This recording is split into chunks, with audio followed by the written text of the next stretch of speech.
Bien, las evaluaciones las estaríamos teniendo en estas fechas. Ahí pues, vamos a hacer 5 evaluaciones, viendo el tiempo. Creo que les había comentado que íbamos a hacer 6, pero creo que no nos va a ajustar el tiempo. Así, revisando el calendario, me fijé que vamos a hacer solamente 5 y en la última, pues vamos a tratar de evaluar los últimos 2 temas, que es la parte de ácidos nucleicos y de metabolismo. Así que, bien, ¿cómo nos miraríamos el próximo lunes, verdad? Que sería la primera evaluación correspondiente a este tema de proteínas que estaremos concluyendo esta semana. Ya como les había conversado, las evaluaciones los íbamos a tener los días lunes, como hoy, que tenemos 2 horas de clase, ¿verdad? Y entonces ahí nos miraríamos en la universidad. Y si se recuerdan, pues les había mencionado que solo íbamos a venir a hacer 2 prácticas de laboratorio porque las otras ustedes las pueden hacer desde su casa, ¿verdad? Así que ya las prácticas de laboratorio serían en julio, una en julio y una en agosto, ¿verdad? Ahí pues, como los laboratorios nos quedaron asignados los días viernes, si se fijan, hay 2 que quedan así como bien cerca. Yo espero, ¿verdad?, que ustedes no vayan a tener problemas en poder desplazarse porque si se fijan, pues el laboratorio este del 8 de julio, que es el laboratorio de carbohidratos, lo vamos a estar realizando el viernes 8 y luego el lunes, que sería el 11 de julio, estaríamos realizando lo que es la evaluación, ¿verdad?, del tema de carbohidratos. Y aquí el 5 de agosto vendríamos a hacer una práctica de lípidos, que este es un viernes, y el lunes, que sería el 8 de agosto, estaríamos viniendo a realizar la evaluación, ¿verdad?, de la unidad de lo que son los lípidos. Entonces ahí, pues espero yo que ustedes no vayan a tener tantos problemas, pues viajando, ¿verdad? Eh, eso es tan cerca, ¿verdad?, que sería entre el viernes y el lunes. Así que, bueno, pues aquí quedan, le pueden tomar una captura de pantalla si quieren. Yo igual se la voy a compartir ahí en la plataforma para que pues ustedes lo tengan ahí, ¿verdad? Y si quieren, pues lo puedan imprimir y lo tengan a mano para futuras, pues para tenerlo presente, ¿verdad? Que no se les vaya a complicar. No sé si, bueno, probablemente van a coincidir, ¿verdad? Aunque se supone, según nos dijeron, no deberían. No vamos a estar yendo todos los docentes todos los días, así que yo esperaría que no tuvieran otras evaluaciones en esas fechas. Eh, pero no sé si ya les dieron las fechas de las otras evaluaciones en sus otros espacios o no. Todavía no saben cuándo tienen que venir. Porque si hubiera alguna que, pues, se montara, dijéramos, podríamos moverla, ¿verdad? Excepto en la última evaluación, esa sí ya no, porque de hecho la estoy programando bien próxima al fin del periodo. El periodo termina el 24 de agosto y nosotros estaríamos teniendo la última evaluación el 22. ¿Tienen alguna que les coincida? Hasta el momento no. Nadie, No, ok, bueno, no, entonces, dígame, Ore. no le digo. Ok. Bueno, pues entonces, pues en principio estas fechas quedarían así, tal como se las proyecté. Y bueno, el laboratorio que yo tengo asignado es el laboratorio 302, ¿verdad? Entonces ahí serían las evaluaciones en ese laboratorio. Así que el próximo lunes, si Dios lo permite, pues nos estaríamos viendo a las 7 de la mañana allá en la universidad para hacer la primera evaluación. Bien, y pues vamos a ver si logramos terminar hoy el tema, aunque creo que no, el tema de las proteínas. Estábamos, si ustedes se recuerdan, en lo que son las funciones, ¿verdad?, de las proteínas, viendo algunos ejemplos. Como les mencionaba yo, pues me parece que los videos nos permiten poder tener una imagen de una realidad que pues nosotros no podemos presenciar, ¿verdad? Y si se recuerdan, pues la que habíamos visto había sido un ejemplo de una función reguladora, ¿verdad? De las proteínas y había sido el caso de la insulina, ¿verdad? Y entonces en este proceso de regulación, mirábamos en el video que lo que implica, ¿verdad? Esta función reguladora de las proteínas es que son moléculas involucradas en procesos donde se requiere, ¿verdad? Un paso, dijéramos, ¿verdad? Como abrir un camino para ciertas moléculas, ¿verdad? Y aquí, pues, la insulina, les mencionaba, pues, es el ejemplo clásico a veces, ¿verdad? De las proteínas reguladoras. Ahora vamos a ver un ejemplo de lo que serían las proteínas transportadoras. Como su nombre lo indica, pues lo que ellas hacen es llevar, ¿verdad? Desplazar a lo largo del organismo algún átomo o grupo de átomos, ¿verdad? En el caso de las transportadoras, pues el ejemplo característico lo representa la hemoglobina, que es el video que vamos a observar ahorita. All cells need Entonces oxygen. aquí sí vamos a poner los subtítulos y la traducción.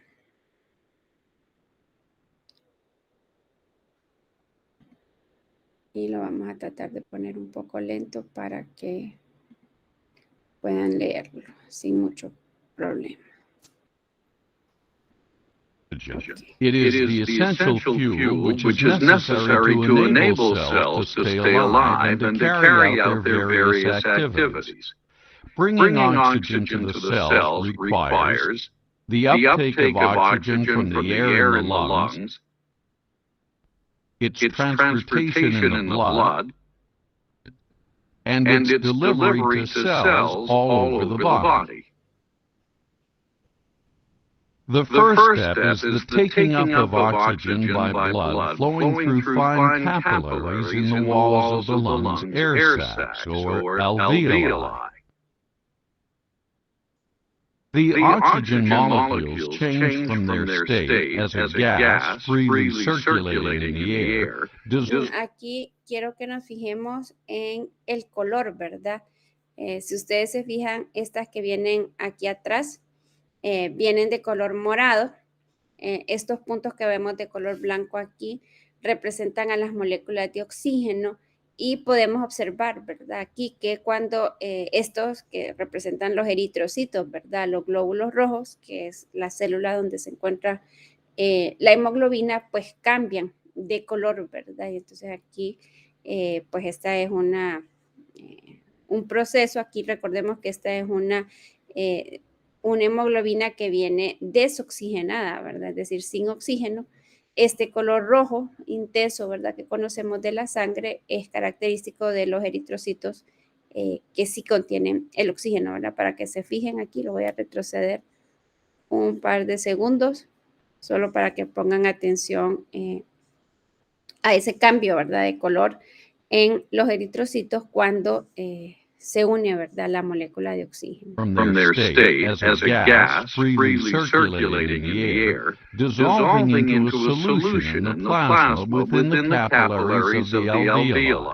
Once in the solution of the blood, 98% of this dissolved oxygen is taken up by passing red cells, leaving just 2% remaining in the physical solution unattached.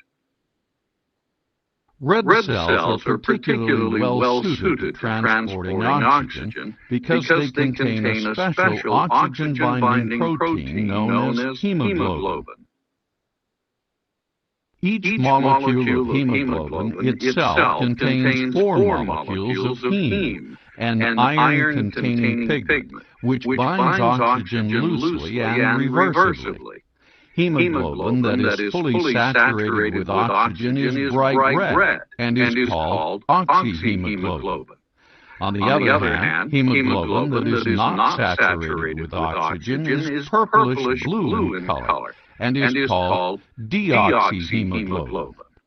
It is heme which makes it possible for the red cells to pick up oxygen dissolved in the blood, transport it combined with hemoglobin, and release it back into the blood as oxygen in solution, ready for delivery to the various cells of the body. Bueno, aquí estábamos viendo el proceso opuesto, ¿verdad? Que es cuando la hemoglobina, aquí, cuando los eritrocitos, ¿verdad? De color rojo, llegan a los diferentes tejidos y dejan el oxígeno, ¿verdad? En los tejidos al liberar, ¿verdad? Este oxígeno, al separarse el oxígeno de este grupo hemo, entonces podemos observar cómo cambian de este color rojo intenso a este color violeta, ¿verdad? Ready for delivery to the various cells of the body. Hemoglobin gives up its oxygen as red cells travel through capillaries in tissues where there is a low content or partial pressure of oxygen. The partial pressure of oxygen represents the level of dissolved oxygen in plasma. As oxygen is released and again is carried in solution, the partial pressure of oxygen in the capillaries becomes greater than the partial pressure of oxygen in the surrounding tissues. This causes oxygen to move out of the capillaries into the tissues and to finally reach the cells. This graph, the oxygen dissociation curve of hemoglobin, shows why hemoglobin is particularly suited to its role in transporting oxygen. The oxygen dissociation curve demonstrates the relationship between the oxygen carried in combination with hemoglobin, the O2 saturation, and the partial pressure of oxygen in the arterial blood. The sharp upstroke and the flat plateau illustrate how oxygen is released to the tissues over a wide range of conditions. Its shape means that although the partial pressure of oxygen in the blood returning from the lungs and being pumped out by the arteries may be reduced to only 50% of the normal value, say due to lung disease or high altitude, hemoglobin will still be 85% saturated with oxygen.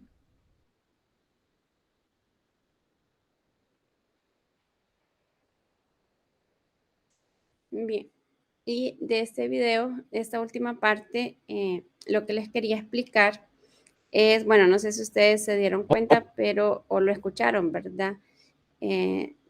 Uno de las medidas, ¿verdad? Que se les hace a los pacientes con COVID, ¿verdad? Es medirle, ¿verdad? Esta saturación de oxígeno, y no sé si ustedes, pues, que tanto leyeron o escucharon, ¿verdad? Mientras estuvimos en los puntos más delicados de la pandemia, es esto, ¿verdad? ¿Cuál era una señal de alerta para las personas? Es cuando su porcentaje o su saturación de oxígeno bajaba por debajo de 90, ¿verdad?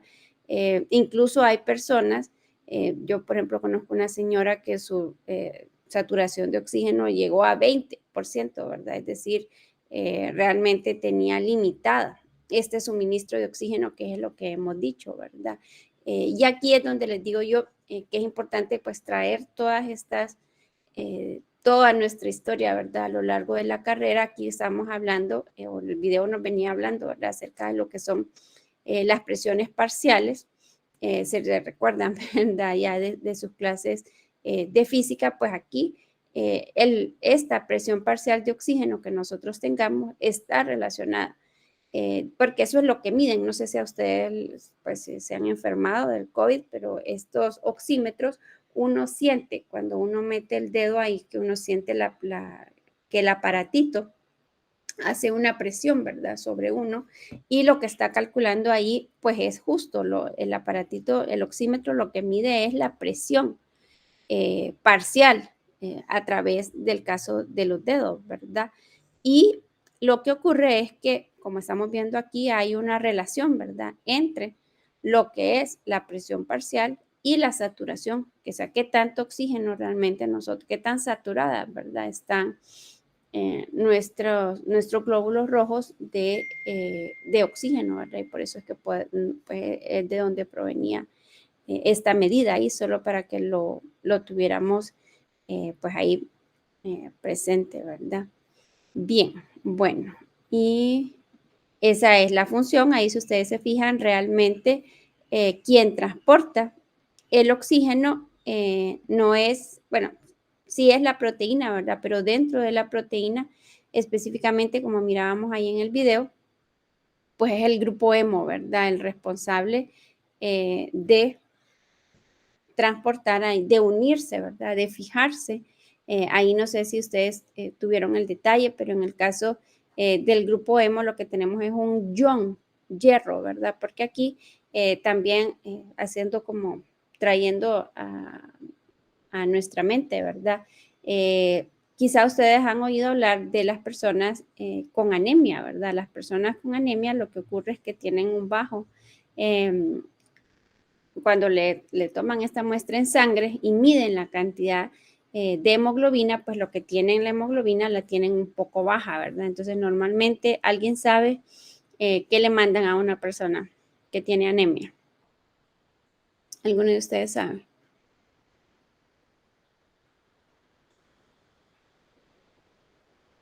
No. Bueno, a las personas con anemia lo que hacen es mandarle un suplemento de sulfato ferroso, ¿verdad? El sulfato ferroso, que es sulfato de hierro 2, yo siempre les hago la broma, ¿verdad? No le mandan a la ferretería a comprarse un clavo de hierro, ¿verdad? Y andarlo chupando ahí durante el día. Recordemos que dentro de los metales, pues una característica de los metales es que pueden encontrarse en forma de iones, ¿verdad? Los metales pierden fácilmente los electrones. Aquí entonces por eso es que mandan, bueno, además de mejorar la dieta, ¿verdad? Por ejemplo, comer hígado, que sabemos que es un órgano que es muy irrigado, ¿verdad? Cuando uno come hígado, ¿verdad? En todos los tejidos. De ahí, del hígado, pues hay un gran contenido de hemoglobina del animal, ¿verdad? Al cual perteneció.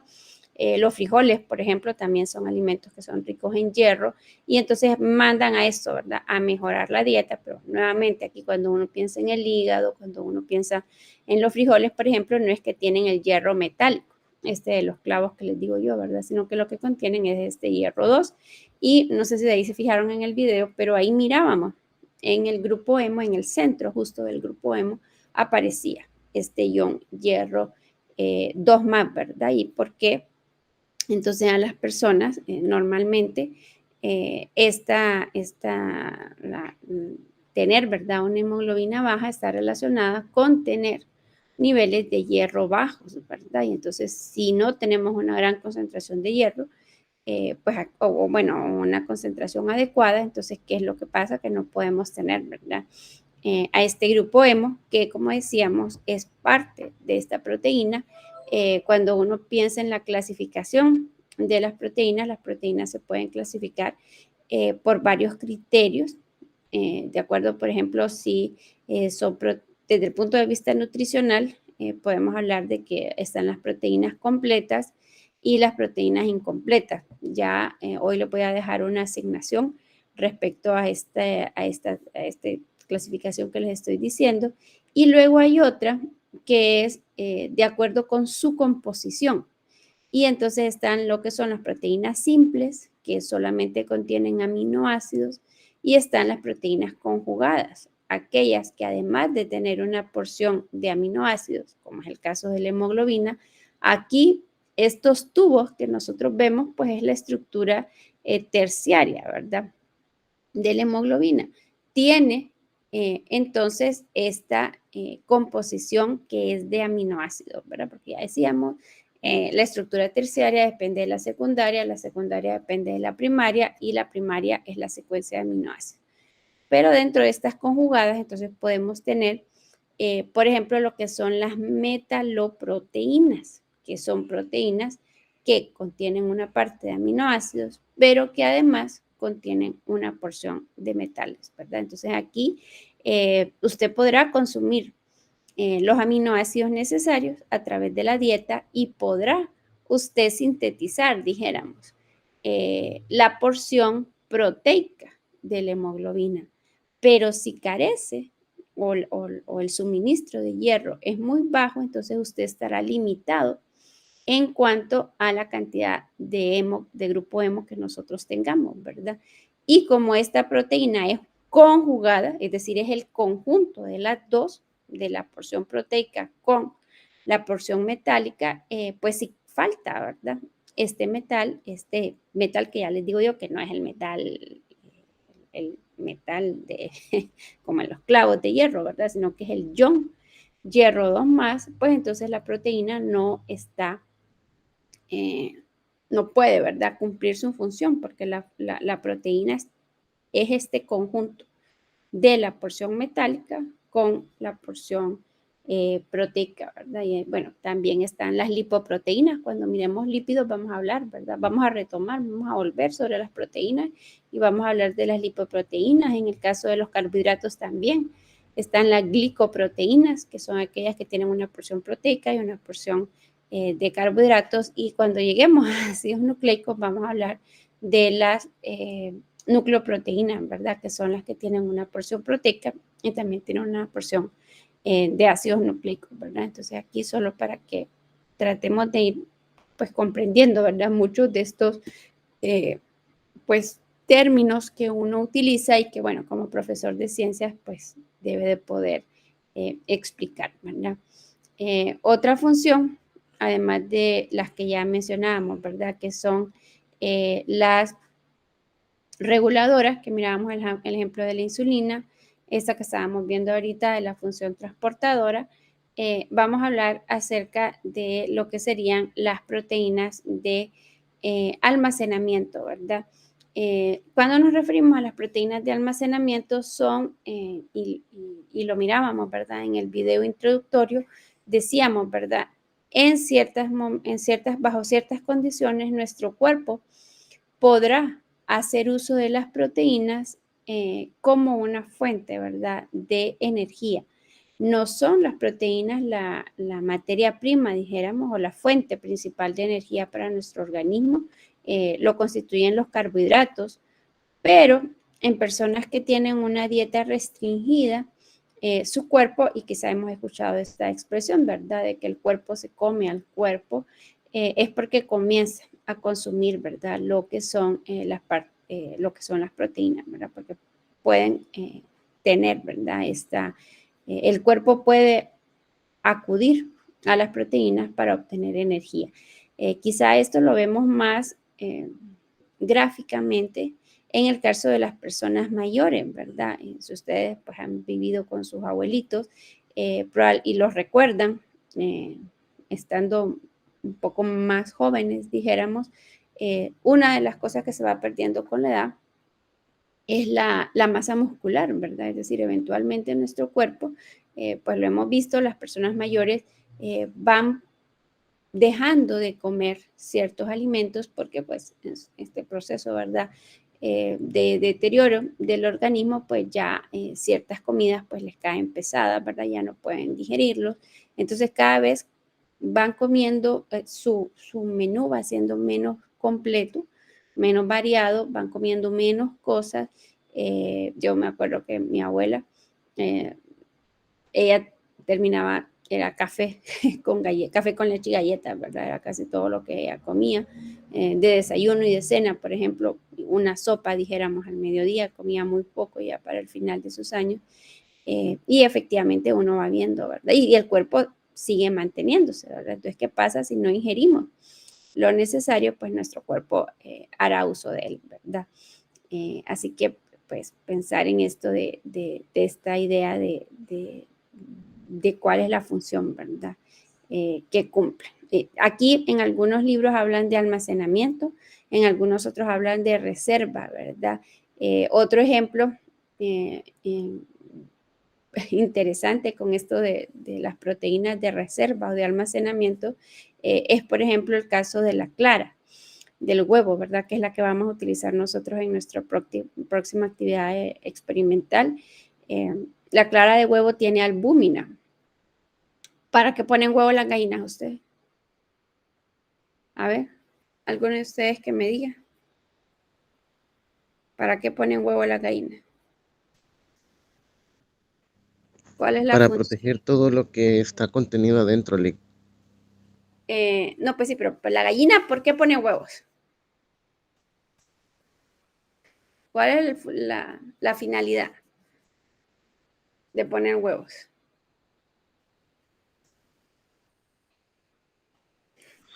Se podría decirle que, Ajá, digamos, para seguir con su descendencia, pero exactamente, no, y es que eso es muy bien, Olman, porque eso es verdad, o sea, la gallina no está pensando en ninguno de nosotros cuando está poniendo huevos, ¿verdad? Es decir, nosotros consumimos huevos porque desde el punto de vista nutricional, los huevos son una fuente de aminoácidos, ¿verdad? De hecho, esto que les decía de lo de las proteínas completas e incompletas desde el punto de vista nutricional, pues el huevo es una fuente de proteína, ¿verdad? Completa. Pero la gallina no está pensando en nosotros cuando pone los huevos, ¿verdad? Pues como dice Olman, efectivamente es para reproducirse, ¿verdad? Para eso pueden poner los huevos. Y pensar que ese huevo, entonces la finalidad de los huevos, de ese huevo que pone la gallina, es que se convierte en un pollito, ¿verdad? En un descendiente de la gallina. Pero a diferencia de nosotros, ese pollito no va a crecer dentro de su madre, sino que va a crecer afuera, ¿verdad? Entonces, si ustedes tienen la imagen de un huevo y tienen la imagen de un pollito, pues saben que los pollitos tienen su carne, ¿verdad? Es decir, cuando salen, cuando el huevo se rompe, ¿verdad? El pollito sale con su cuerpo, con sus tejidos, con su carne, dijéramos, ¿verdad? ¿De dónde salieron? Y ya lo mirábamos, ¿verdad? En el ejemplo cuando hablábamos, por ejemplo, y lo vamos a ver ahorita nuevamente, cuando hacía la parte cuando nos hacíamos las preguntas, ¿verdad? El por qué la bioquímica, por qué estudiar bioquímica, ¿verdad? Y hablábamos de preguntas, por ejemplo, de por qué nos vamos arrugando. A medida nos vamos haciendo viejos, nos van apareciendo las arrugas, hablábamos acerca del colágeno, si ustedes se recuerdan, y decíamos que el colágeno formaba estas fibras que luego constituyen lo que son los músculos, ¿verdad? Lo que constituyen los tejidos. Entonces, ¿de dónde proviene? ¿De dónde se formó ese tejido muscular del pollito? Se formó a partir de esas proteínas que estaban en la albúmina, ¿verdad? Y por eso es que la gallina empolla, ¿verdad? Los huevos. Y luego entonces ahí, dentro de ese huevo, que es la diferencia con nosotros, ¿verdad? Nosotros nos vamos desarrollando dentro del vientre de nuestra madre. En el caso de los pollitos, se van desarrollando dentro del huevo, fuera de la madre, ¿verdad? Entonces ahí está, en esa proteína está almacenado todo eso necesario para que esa clara de huevo pueda convertirse después de un tiempo, ¿verdad? En el pollito, ¿verdad? Entonces, es bien importante tener como estos ejemplos para cuando tratamos de explicar esto de cómo es esta función, ¿verdad? Que cumplen de almacenamiento. Ahorita yo no encontré ningún video de estos que nos mostraran, ¿verdad? Cómo de la albúmina pasamos al pollito, pero sí me encontré por ejemplo, de la leche. Por ejemplo, ustedes sabrán que tiene una proteína que es la caseína, ¿verdad? Y sabemos que a partir de la leche, pues se pueden producir queso, cuajadas. Aquí lo que vamos a ver es el proceso, cómo se forma el yogur, ¿verdad? Que también es un derivado de la leche, y vamos a tener una idea de cómo es esta estructura de una proteína de almacenamiento, como es el caso de la caseína. Es un video corto, no tiene, creo, si no me equivoco, no tiene audio, pero ya vamos a ver. Ya no me acuerdo.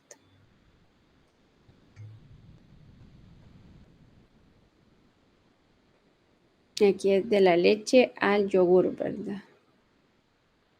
Bien, entonces lo primero es tener claro que la leche es un coloide, ¿verdad? Quizás se recuerdan allá de Química General 2, hablamos de las mezclas homogéneas, de las mezclas heterogéneas, y entre las mezclas homogéneas y las mezclas heterogéneas están lo que son los coloides, ¿verdad? Dentro de los coloides están las suspensiones, y si se recuerdan, bueno, en las mezclas homogéneas hablábamos de un soluto, de un solvente. En los coloides hablamos de una fase dispersa y una fase dispersante, ¿verdad? Y en el caso de la leche, pues pensar en eso, ¿verdad? Que lo que nosotros tenemos en la leche es disperso ahí, en suspensión, ¿verdad? Tenemos lo que es la grasa, eso que vemos aquí, ¿verdad? Lo que son los glóbulos de grasa.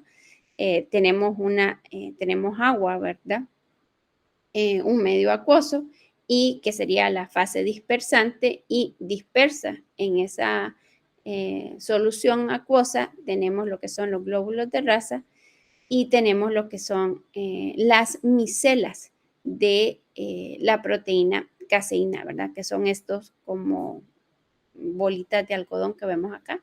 Estos representan a lo que son la caseína, ¿verdad? Si ustedes han visto, ¿verdad? De, por ejemplo, ordeñar una vaca y ver qué es lo que sucede con la leche, pues normalmente la nata, ¿verdad? Que es lo que llamamos nosotros, es la grasa, esa que se va formando, ¿verdad? En la capa superior de la leche. Sabemos que los lípidos son menos densos que el agua, ¿verdad? Y entonces por eso se va a la superficie, y entonces esta nata, quizá ustedes tengan la experiencia, se va recogiendo, ¿verdad? Para formar lo que es la crema. Y luego entonces queda, ¿verdad? Lo otro, solo para que vayamos pensando, ¿verdad? Esta imagen dentro de lo que es la leche. Y aquí nos vamos a ir acercando y vamos a ir viendo. Y entonces aquí está lo que les decía. Este es un conglomerado, ¿verdad? De caseínas. Cada una de estas bolitas, o sea, esta era una bola, ¿verdad? Que mirábamos como de algodón, y cada una de esas bolas está formada por miles de proteínas, ¿verdad? De moléculas de proteínas, que son cada uno de estos circulitos que nosotros vemos ahí, ¿verdad? Y por eso se llaman clusters en inglés, ¿verdad?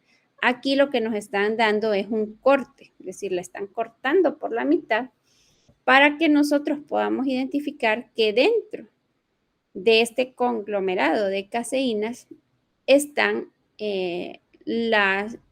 estos fosfatos de calcio, ¿verdad? Estos compuestos iónicos. Quizá ustedes también lo han escuchado, ¿verdad? Que la leche es una fuente de calcio. Aquí también hablamos, ¿verdad? De una proteína conjugada. Está esta parte que vemos de color gris, que es proteica, y luego tenemos estas porciones, ¿verdad? Estas unidades, estas partículas de fosfato de calcio, que son estas que están ahí metidas, ¿verdad? En estos conglomerados de proteínas. Y luego una característica esta de caseína es que tienen como unas colitas. Estos puntos como pelitos que ustedes ven aquí son las colas, ¿verdad? De la caseína. Entonces se mantienen juntos, justo, o sea, uno podría pensar, mira, bueno, ¿y qué es lo que hace que todas estas caseínas estén todas ahí conglomeradas, ¿verdad? Es estos fosfatos de calcio, ¿verdad? Son ellos los que, pensar que este es un compuesto iónico, que ya hemos dicho que las proteínas tienen cadenas laterales cargadas positivas y negativamente, entonces eso es lo que los atrae, ¿verdad? Es lo que las mantiene a todas unidas. Este fosfato de calcio es como el pegamento, podríamos decir, ¿verdad? Que mantiene a todas esas caseínas juntas. Si ustedes pues han hecho yogur, en el caso del yogur, el yogur resulta de mezclar la leche con unas bacterias, ¿verdad? No sé si ustedes lo han visto. En algún tiempo mi mamá no compraba yogur, sino que lo producíamos ahí en la casa, ¿verdad?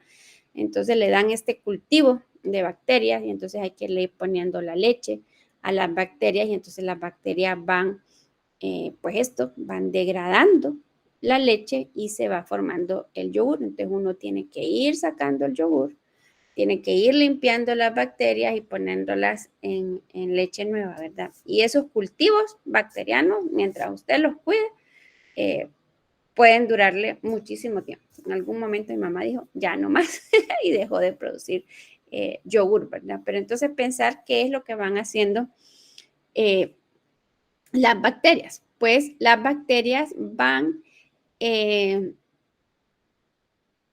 degradando, ¿verdad? Y a medida pues van transformando esta leche, pues lo que va ocurriendo ahí es que se va produciendo ácido láctico, ¿verdad? Y entonces la acidez, si ustedes han probado el yogur que no tiene saborizante, ¿verdad? Sino que el yogur puro, dijéramos, es un poco ácido.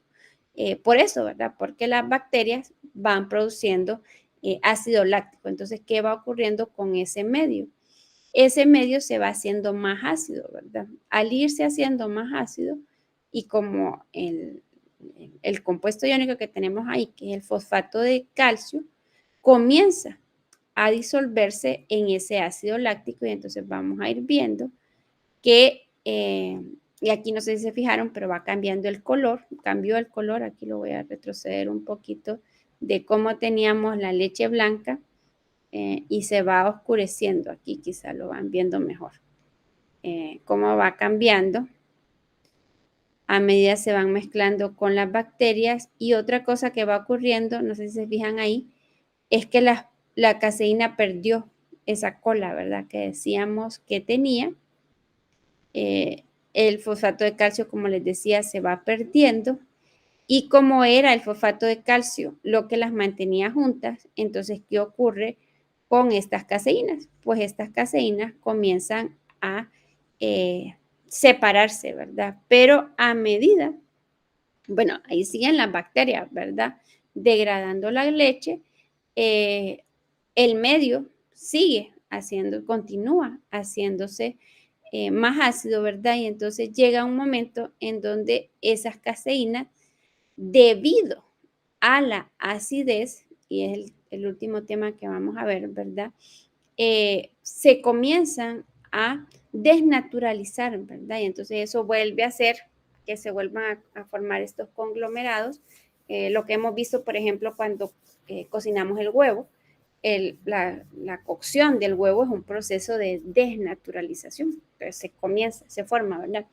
Estos conglomerados. Y entonces ahora estos conglomerados de caseína que ya no tienen el fosfato de calcio, pues se comienzan a juntar y eso es lo que es el yogur, ¿verdad? Si ustedes han visto el yogur, pues el yogur no es líquido, tiene una consistencia semisólida, ¿verdad? Hay algunos yogures que sí son líquidos, ¿verdad? Pero yo les estoy hablando del yogur.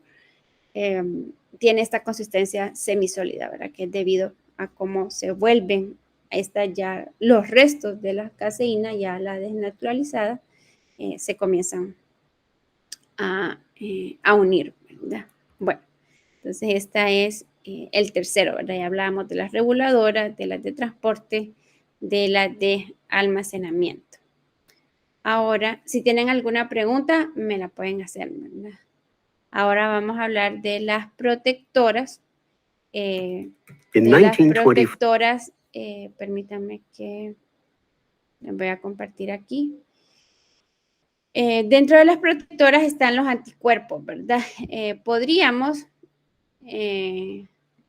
tomar el caso de las vacunas del COVID, pero creo que ya del COVID estamos un poco, ya hemos escuchado bastante, así que vamos a ver de otro ejemplo, ¿verdad? Siempre de esto de los anticuerpos, pero aplicado a otra situación. Entonces, bien, solo déjenme que lo voy a poner un poco más lenta para que lo puedan ver. 20 dog sled teams ran an emergency relay across Alaska to save the town of Nome. The threat? A raging diphtheria epidemic. It would be 2 more years before a vaccine against diphtheria would become available. But diphtheria antitoxin was the next best thing. In a 675-mile race against time, the rescue mission saved the town by delivering antitoxin with its key ingredient, antibodies. A vital weapon of the immune system, antibodies are designed to fit and attach to specific invading molecules. Without them, diphtheria toxin attacks nerve cells, heart cells, and kidney cells.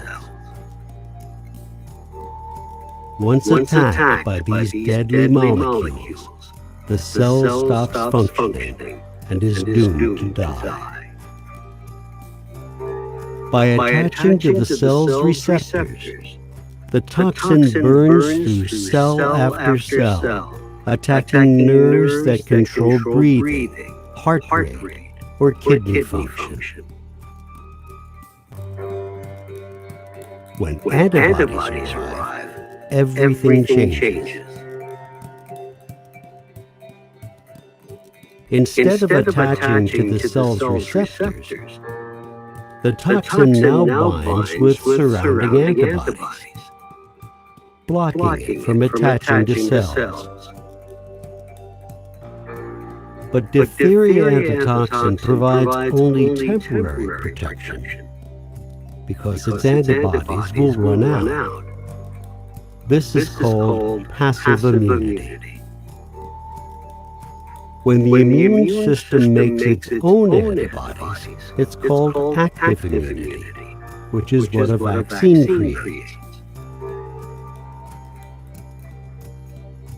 Through a series of steps over many days, the immune system makes the needed antibodies, now forever ready to quickly deploy. Bueno, ahí vieron, ¿verdad? Bueno, aquí tendríamos que estar en una parte de esto de más en detalle, ¿verdad? Dentro de la bioquímica, que no vamos a llegar a ese nivel, ¿verdad? De cómo nuestro cuerpo, ¿verdad? Se defiende, pero sí quisiera que nos pusiéramos, que nos fijáramos en el detalle. Quizás se recuerdan, no sé si lo lograron ver en anatomía y fisiología, todo el sistema fisiopatológico, ¿verdad? De respuesta inmunitaria, pero aquí nos mencionan algunas células, ¿verdad? Lo que son las células B y las células T.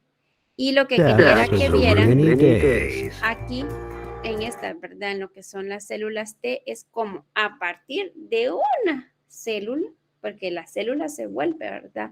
La fábrica de los anticuerpos comienzan a salir. Ahí todos ellos, ¿verdad? Ahí están las células B, que les decía yo, que son los dos tipos de células, ¿verdad? Que intervienen, ¿verdad? En esta generación de esta inmunidad activa, como leíamos, ¿verdad? Y miraba, bueno, nos decían y lo estábamos leyendo ahorita en los subtítulos, ¿verdad? Comienzan a producir los propios, ¿verdad? Anticuerpos. Ahí. Y todos estos aquí que vemos de color azulito, tan pequeñitos, ¿verdad? Entonces ahí pensar, ya vamos a llegar a hacer una conclusión, ¿verdad? ¿Por qué? ¿Cómo es posible que tantas proteínas formadas por los mismos 20 aminoácidos puedan cumplir funciones tan diversas y ser producidas en diferentes lugares, ¿verdad? Ya mencionábamos la insulina, por ejemplo, es producida por el páncreas. En el caso de la hemoglobina, hablábamos de los glóbulos rojos, ¿verdad? Y hablábamos de la caseína en el caso de la leche. Ahorita estamos hablando de los anticuerpos y cómo, ¿verdad? Cada una de ellas va siendo tan diferente, pero están formadas por los mismos bloques, ¿verdad? Now forever ready to quickly deploy its weapons and prevent a future attack, eliminating any need for heroic dogs, brave mushers, or frozen antitoxin. Bueno, ahí solo para que viéramos, ¿verdad? Hay una película que la pueden buscar ahí en internet, solo que no me acuerdo el nombre ahorita, que narra la historia de esta, ¿verdad? Vale la pena poderla ver, ¿verdad? Lo que supuso para un conjunto de personas, ¿verdad? Que se dedicaban a esto, al transporte en Alaska con perros. La difteria a quien estaba matando era a los niños, ¿verdad? Entonces los aislaron a todos los niños y los metieron en un como hospital adaptado. Es muy buena la película, realmente. Ahí puede buscarles el nombre. Y para que si les gustan ver películas, siempre hay estos recursos, ¿verdad? De los cuales uno puede hacer uso para traer, ¿verdad? Hacer como más real, como les digo yo, más ver que sí, que todo esto está relacionado con nosotros. Bueno, entonces estos son los anticuerpos que, como decíamos, pues representan, ¿verdad? Esta función, perdón, que representan esta función de protección, ¿verdad? Para nuestro cuerpo. Luego están las proteínas estructurales, este ya lo habíamos visto. Bueno, perdón, no habíamos visto el video, pero sí ya habíamos hablado acerca de lo que es el colágeno, ¿verdad? Y sí habíamos visto un video en el cual nos iban mencionando la estructura, así que no se lo voy a volver a poner porque lo habíamos visto cuando habíamos iniciado el curso. Ustedes lo pueden ver ahí posteriormente si quieren. Otra función de las proteínas, y esta es quizá una de las más impresionantes, dijéramos, de ver, es como cuando hablamos de las proteínas, se suelen hablar de las proteínas como máquinas moleculares, ¿verdad? Son dos proteínas las que están relacionadas, por ejemplo, con este hecho de que yo pueda contraer y estirar los dedos. Y la función se conoce así, ¿verdad? Como proteínas contráctiles y móviles, que son las encargadas de provocar, ¿verdad? Lo que es el movimiento dentro de lo que son nuestros músculos, ¿verdad? Y entonces ahorita vamos a ver el caso de la miosina y de la actina. Si todavía no han hecho la actividad de laboratorio, pues ya hemos mencionado, ¿verdad? Algunos nombres para que busquen ahí sus 5 proteínas, ¿verdad? Solo déjenme, les pongo los subtítulos para que lo vean. Ahí vamos a tratar de írselos explicando. Y un poco más lento. En grande. Sliding filament theory is the mechanism by which muscles are thought to contract at a cellular level. An understanding of the structure of skeletal muscle is useful when learning how sliding filament theory works. Each muscle is made up of a number of bundles of muscle fibers. Each bundle of muscle fibers contains anywhere from 10 and 100 individual fibers. Each muscle fiber itself contains cylindrical organelles known as myofibrils, which themselves are bundles of proteins called actin and myosin. Surrounding the myofibril, there is a network of tubules and channels called the sarcoplasmic reticulum, where calcium is stored. Each myofibril can be broken down into functional repeating segments called sarcomeres. If we look at a two-dimensional model of a sarcomere, it consists of actin and myosin. When a nerve impulse arrives at the muscle, it causes a release of a chemical called acetylcholine. The presence of acetylcholine causes depolarization, enabling calcium to be released from the sarcoplasmic reticulum. The calcium binds to troponin, changing its shape, and so moving tropomyosin from the active site of the actin. The myosin filaments can now attach to the actin, forming a cross bridge. The breakdown of ATP releases energy, which enables the myosin to pull the actin filaments inwards, contracting the muscle. This occurs along the entire length of every myofibril in the muscle cell. When an ATP molecule binds to the myosin head, the myosin detaches from the actin and the cross bridge is broken. When the ATP is then broken down, the myosin head can again attach to an actin binding site further along the actin filament and repeat the process. This repeated pulling of the actin over the myosin is often known as the ratchet mechanism. This process of muscular contraction can last for as long as there are adequate ATP and Ca+ stores.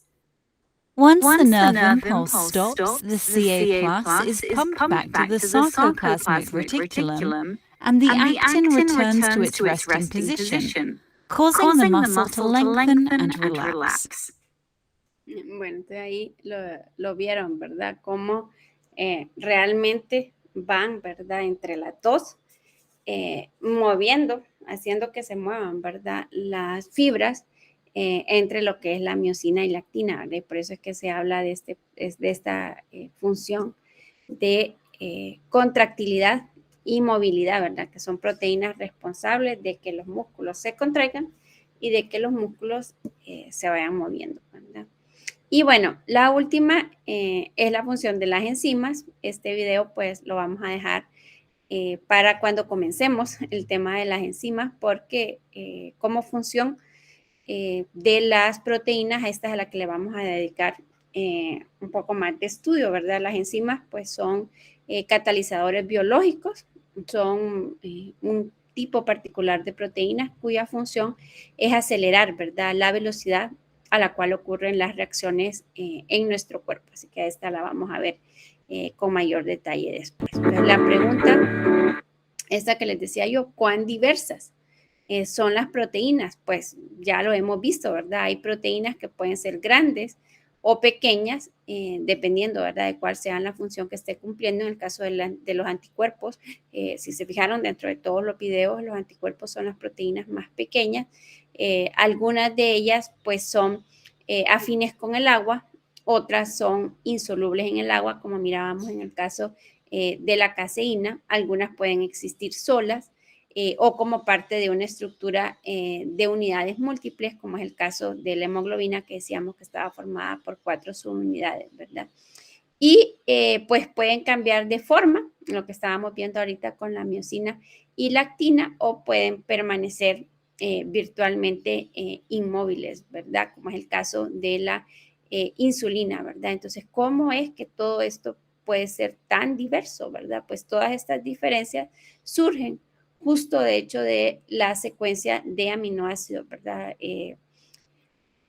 Podríamos hacer el ensayo el día que sí, lo había dejado de hacer porque no teníamos reuniones presenciales, pero lo podríamos hacer como parte de puntos extra el próximo lunes que hagamos la evaluación.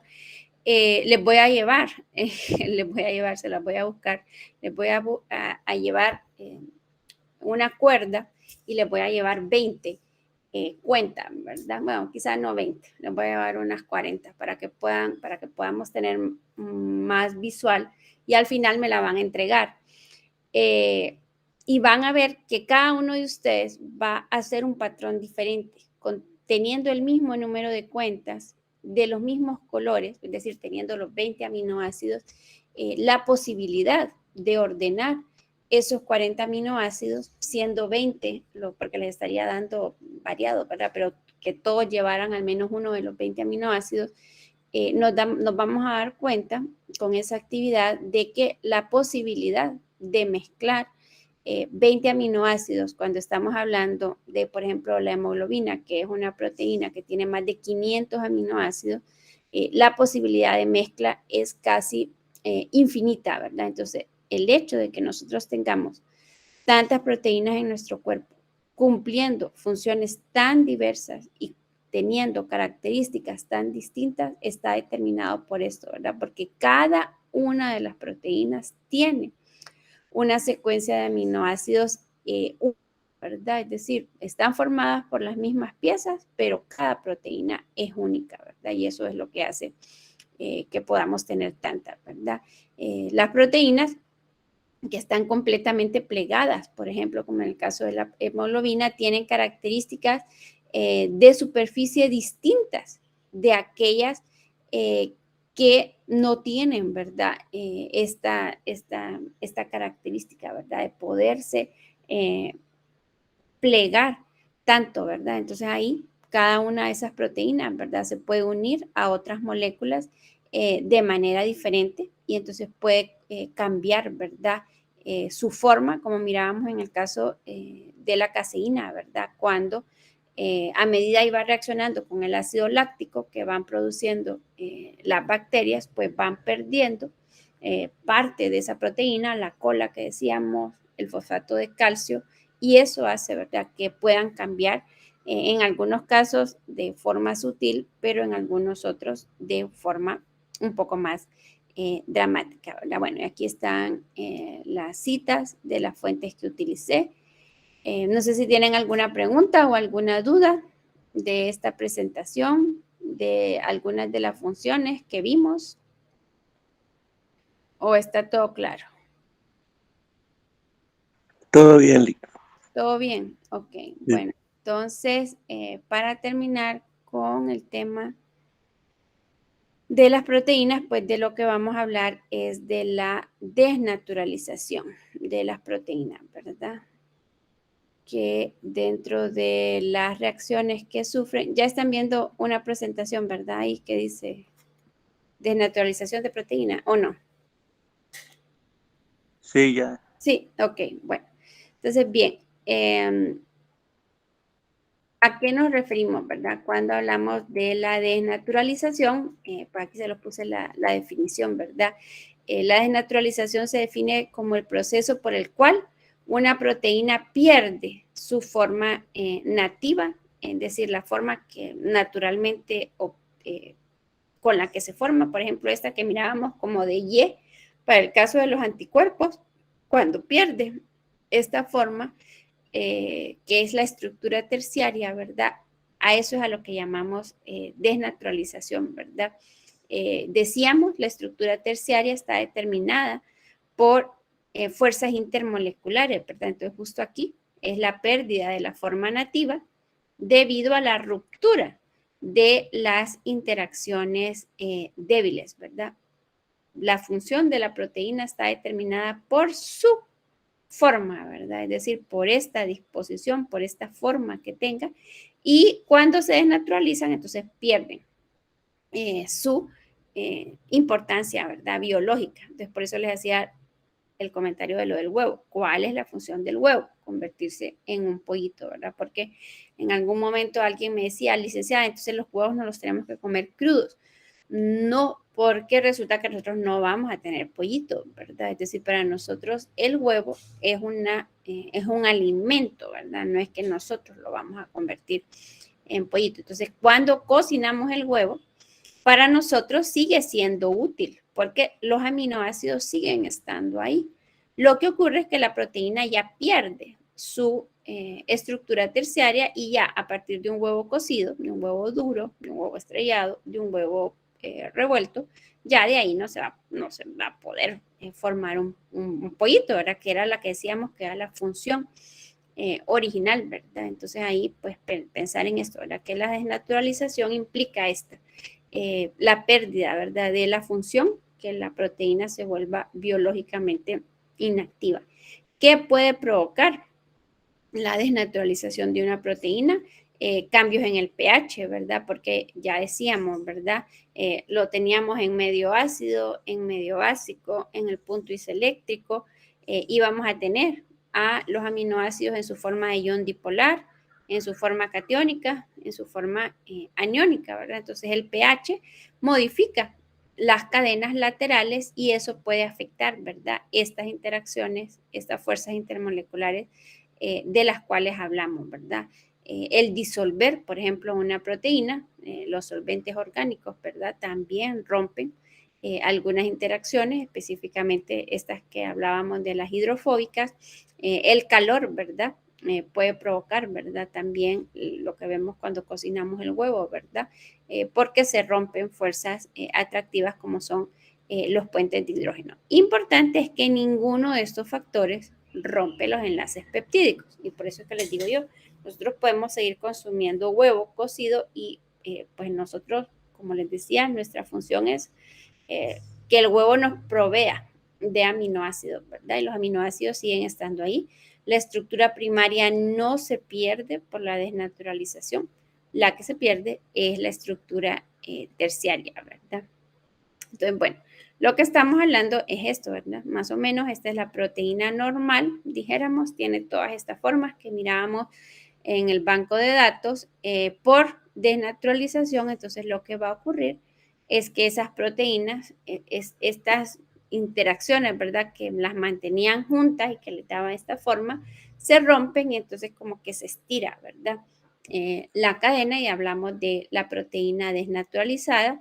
Hay algunas proteínas que se pueden volver a renaturalizar, se llama, ¿verdad? Desnaturalización, renaturalización, ¿verdad? Pero en el caso, por ejemplo, de los huevos, una vez que usted hace el huevo estrellado, ya no podemos volver al huevo crudo, ¿verdad? Ya hay desnaturalizaciones que son irreversibles, algunas otras que sí lo son, ¿verdad? Entonces vamos a tratar de ir considerando cada uno de estos agentes desnaturalizantes, ¿verdad? Los podemos clasificar en dos tipos.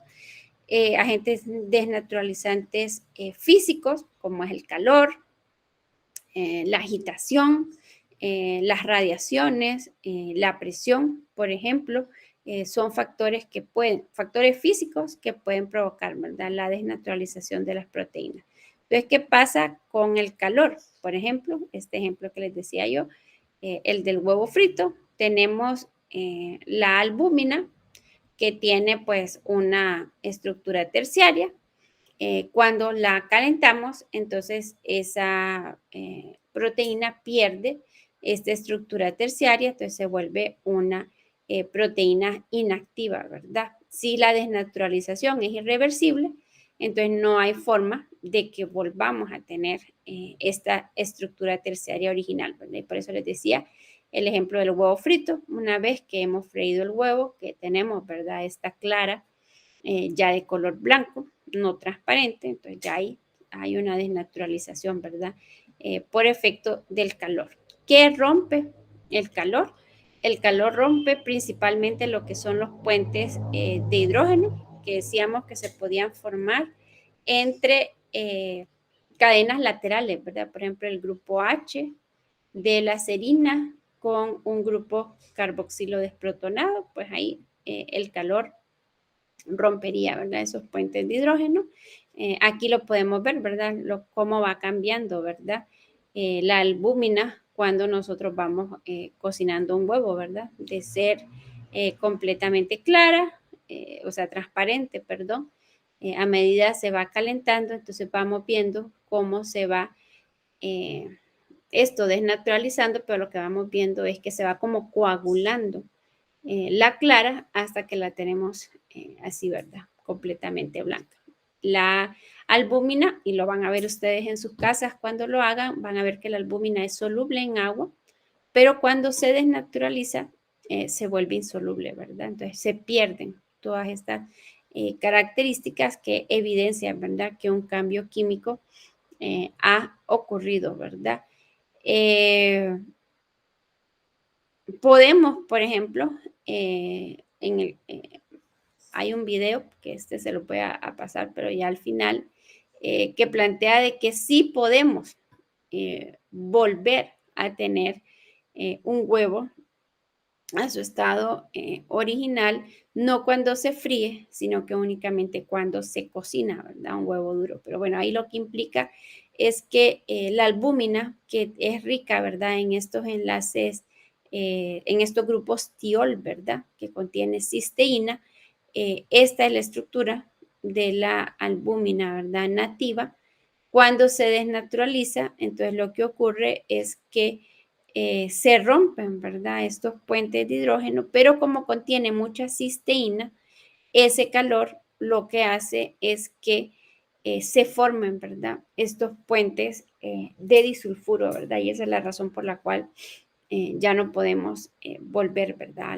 A la albúmina nativa, a excepción de este video que les digo yo que plantea que sí se puede, y es este que vamos a ver ahorita.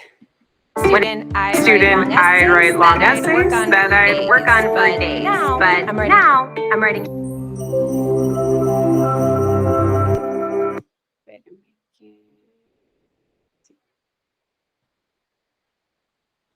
que... En español. No, en español normal, no en español de España. Y vamos a tratar de hacerlo un poco más lento.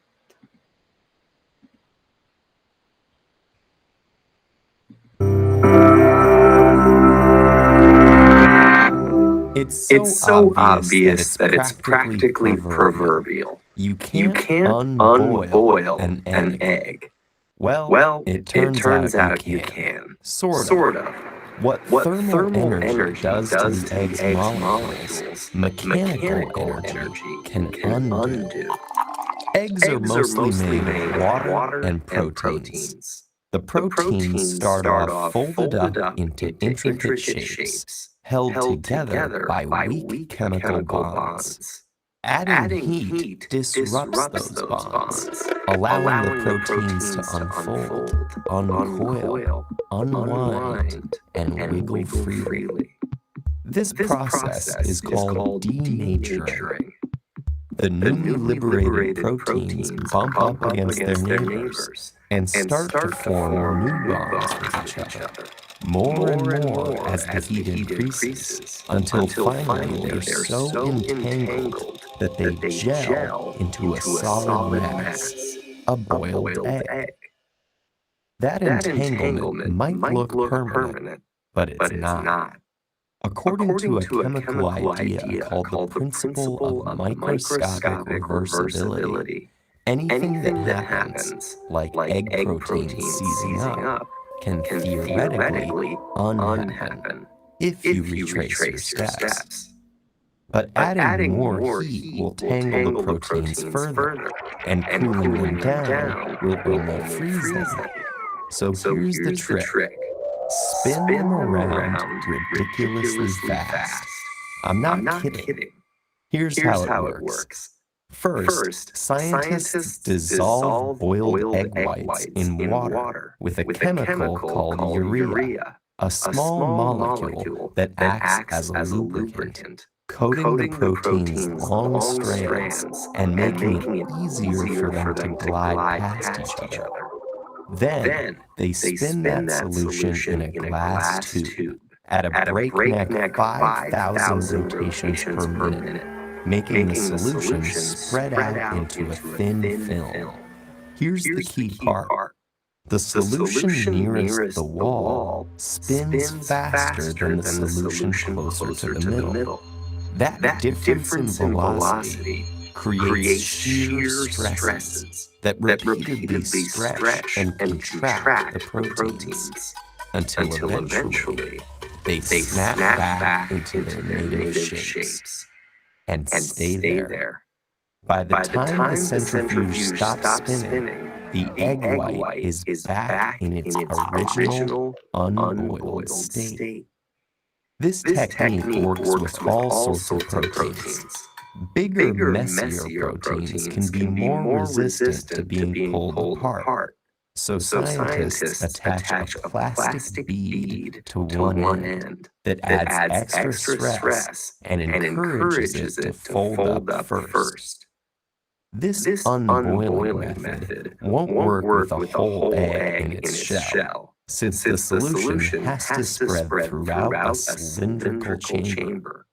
But the applications go way beyond uncooking your breakfast anyhow.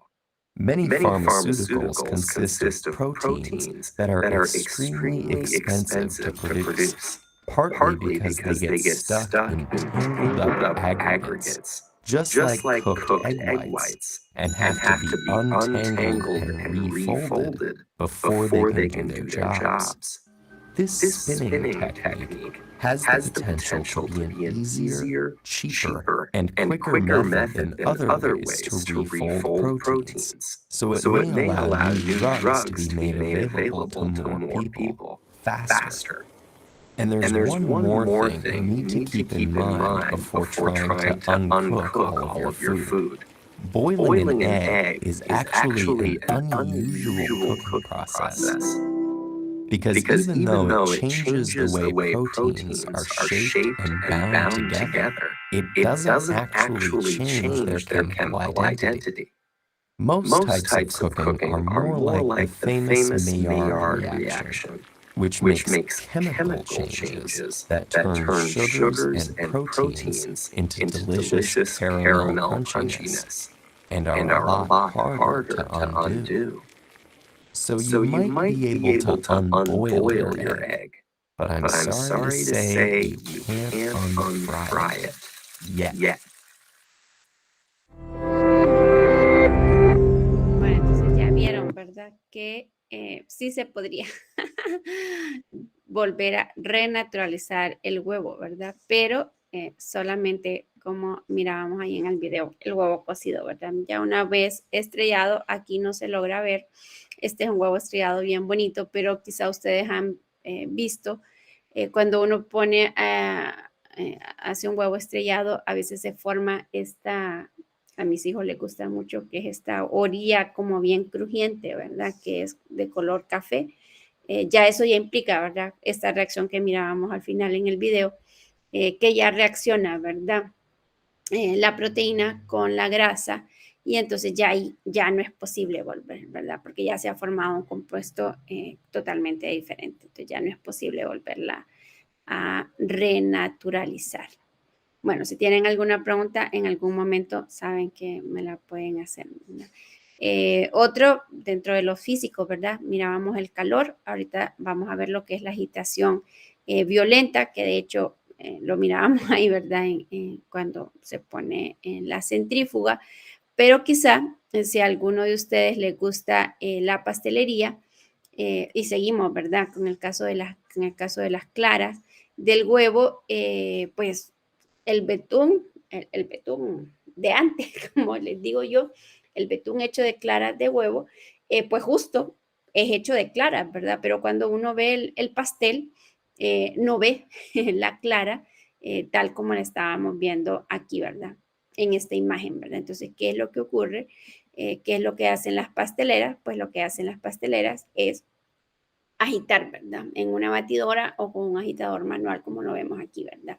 Y esta agitación violenta provoca, ¿verdad? Entonces, usted puede comer betún y no está comiendo el huevo crudo, dijéramos, ¿verdad? Sino que ya ese huevo ha sufrido una desnaturalización, la misma desnaturalización que sufre cuando usted lo calienta, ¿verdad? Cuando usted lo cocina.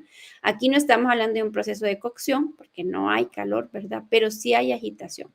Y la agitación provoca la desnaturalización. Quizá ustedes han ido por la playa y han visto una imagen parecida a esta, ¿verdad?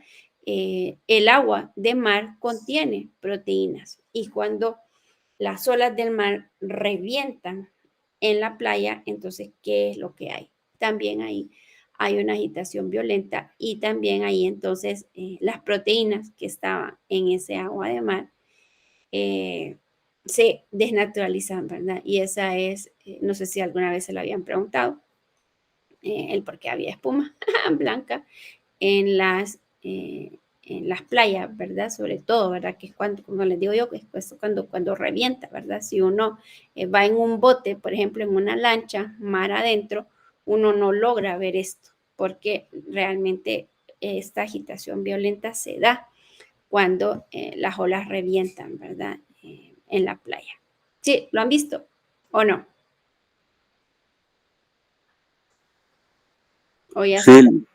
Ah, ok. Bueno, entonces ya saben, miren que ahí ha habido una desnaturalización. Luego las radiaciones, como les decía yo, en general todos los tipos de radiaciones, pero específicamente, ¿verdad? La radiación ultravioleta lo que hace es que nos acordamos, de verdad, en nuestras clases de física, cada tipo de radiación tiene, ¿verdad?, una determinada cantidad de luz asociada con ella y la luz está relacionada con la energía, ¿verdad? Entonces las radiaciones, todos los tipos de radiaciones, ¿verdad?, suministran energía cinética, ¿verdad?, a las moléculas y lo que hacen es que las moléculas comienzan a vibrar, ¿verdad? Es decir, comienzan a moverse más rápidamente y así pues se provoca, ¿verdad?, lo que es la desnaturalización, igual que con la agitación, como mencionábamos. Dentro de los agentes químicos, pues tenemos, ¿verdad? Como decíamos, los cambios de pH pueden provocar desnaturalización. Que una proteína se combine con un ácido o con una base, la puede desnaturalizar. Los solventes, como ya decíamos, solventes no polares como el éter o solventes polares como el alcohol, las pueden desnaturalizar. Las sales de los metales pesados, plomo, mercurio, todos ellos, estos provocan desnaturalizaciones irreversibles, ¿verdad? Los detergentes también pueden desnaturalizarla, ¿verdad? Entonces, ¿qué hacen? Los ácidos y las bases. Pues si se recuerdan, hablábamos de que una de esas fuerzas intermoleculares que determinan la estructura terciaria son los puentes salinos, ¿verdad? Entonces los ácidos y las bases rompen estos puentes salinos y provocan, ¿verdad?, que ocurran reacciones de doble desplazamiento, ¿verdad? ¿Dónde ocurre esto en nuestra realidad, dijéramos? En el estómago, ¿verdad? Recordemos que el estómago tiene que son los jugos gástricos, un pH alrededor de 1, ¿verdad? Entonces, cuando nosotros, bueno, si ustedes han tenido un bebé, ¿verdad?, algún hermanito, un primo, cerca de ustedes saben de que, por ejemplo, en el caso de los bebés, cuando regresan la leche, bueno, de hecho no regresan la leche, ¿verdad?, sino que regresan algo así como una mantequilla, ¿verdad?, como un queso, olor a queso, dice uno, ¿verdad? Es por esto, ¿verdad? Porque cuando la leche llega al estómago, cuajan, ¿verdad?, lo que es la leche. Entonces, cuando el bebé regresa, uno lo puede percibir, ¿verdad? Entonces, este es un ejemplo bien práctico, dijéramos, bien aplicable, dijéramos, a nosotros, que es este de los jugos gástricos. Pero entonces aquí lo vemos representado. Aquí hay un puente salino, ¿verdad? Recordemos que decíamos que estos puentes salinos son enlaces iónicos, ¿verdad?, entre un anión y un catión, ¿verdad? Y entonces, ¿qué pasa si nosotros, por ejemplo, pensamos en el estómago? Entonces, en el estómago, ¿qué vamos a tener? En un pH de 1, una gran concentración de iones hidronio, y ya lo habíamos explicado, ¿verdad? ¿Qué va a ocurrir entonces con este grupo carboxilo desprotonado en presencia de un ácido? Se va a protonar, ¿verdad?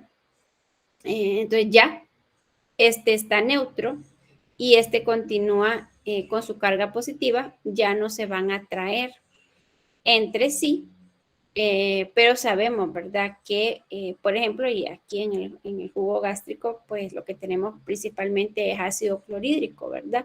Entonces, ¿qué va a ocurrir? El ácido clorhídrico va a ceder su protón, pero va a quedar su base conjugada, que es el ion cloruro. Entonces, ahora esta lisina, ¿con quién se atraería? Se atraería con este ion cloruro, y aquí lo podemos ver, ¿verdad? Esta era la estructura terciaria, estaban bien cerquita el glutamato y la lisina.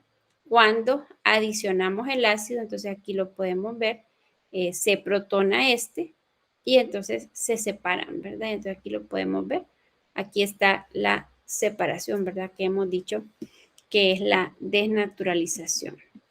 Luego los solventes orgánicos, como les mencionaba yo, lo que van a permitir es que se formen nuevos puentes de hidrógeno, ¿verdad? Entonces ahí, tomando, por ejemplo, este caso que les decía, que lo habíamos visto en la presentación, ¿verdad?, entre los que tienen cadenas laterales de grupos OH, este hidrógeno es un hidrógeno polar, este oxígeno con pares solitarios, pues puede formar este puente de hidrógeno. Si adicionamos un solvente como por ejemplo el etanol, aquí lo pueden ver acá, entonces, ¿qué es lo que va a ocurrir? Si agregamos gran cantidad de etanol, entonces lo que va a pasar es que este etanol va a formar puentes de hidrógeno con cada uno de estos, ¿verdad? Entonces ya no se van a unir entre sí, sino que ellas, cada uno, en este caso el aspartato, formaría un puente de hidrógeno con el etanol, la tirosina formaría otro. Entonces aquí nuevamente lo podemos ver. Aquí está la línea punteada que representa el puente de hidrógeno. Aquí vemos los nuevos puentes de hidrógeno. ¿Qué le pasó a la estructura de la proteína? La estructura de la proteína se separó, ¿verdad? Como decíamos, la desnaturalización implica la ruptura de estas fuerzas intermoleculares, ¿verdad? Los metales pesados, como les decía yo, ya que son sales, pues van a romper también, ¿verdad? Los puentes salinos. La diferencia es que la reacción de un metal pesado con una proteína va a dar una proteína insoluble y por eso decimos este proceso es irreversible, ¿verdad? En algún momento esta reacción fue utilizada por sus propiedades desinfectantes. No sé si ustedes lo han escuchado o no, ¿verdad? Pero a los recién nacidos antes se les colocaba en los ojitos una gota de nitrato de plata, ¿verdad? ¿Por qué? Porque en el nacimiento de los bebés, cuando el parto es un parto pues, vaginal, ¿verdad? Si la mamá tiene, ¿verdad? Alguna infección en el momento del parto, pues el bebé puede entrar en contacto, ¿verdad? Con estas bacterias y sobre todo la zona más expuesta para ellos son los ojitos, ¿verdad? Entonces ahí, si había alguna bacteria, entonces las proteínas de esta bacteria reaccionaban, ¿verdad? Con este nitrato de plata y así evitaban, ¿verdad? Que los bebés tuvieran estas infecciones, ¿verdad? Luego, en el caso de los detergentes, recordemos que los detergentes tienen una parte que es afín con el agua y otra parte que es que repele al agua, ¿verdad? Entonces, los detergentes sobre todo van a romper, ¿verdad? Las interacciones hidrofóbicas que decíamos que se formaban entre cadenas no polares, ¿verdad? Y bueno, algunas proteínas hemos mencionado que van a tener hasta la estructura cuaternaria, ¿verdad? Y en estas que tienen hasta la estructura cuaternaria, porque bueno, aquí hemos venido hablando hasta la terciaria porque decíamos, normalmente las proteínas van a llegar a la terciaria. Sí, por ejemplo, los anticuerpos, ¿verdad? Los anticuerpos tienen una estructura terciaria. La caseína tiene una estructura terciaria. La hemoglobina, dentro de los ejemplos que mencionábamos, decía, tiene una estructura cuaternaria porque son 4 subunidades entre sí.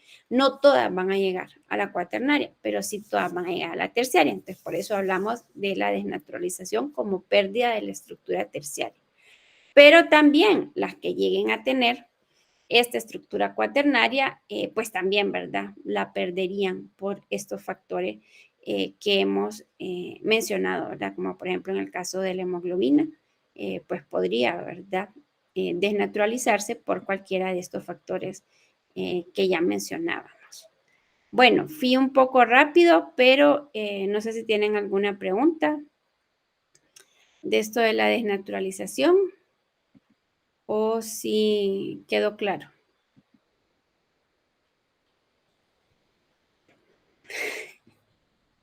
¿Quedó claro? ¿O alguna duda? Todo bien. ¿Todo bien? Sí. Ok, bueno, entonces permítanme que esta no se la, bueno, sí, esta no la había compartido porque hasta ahorita la estamos viendo. Ahorita les paso el enlace. Bien,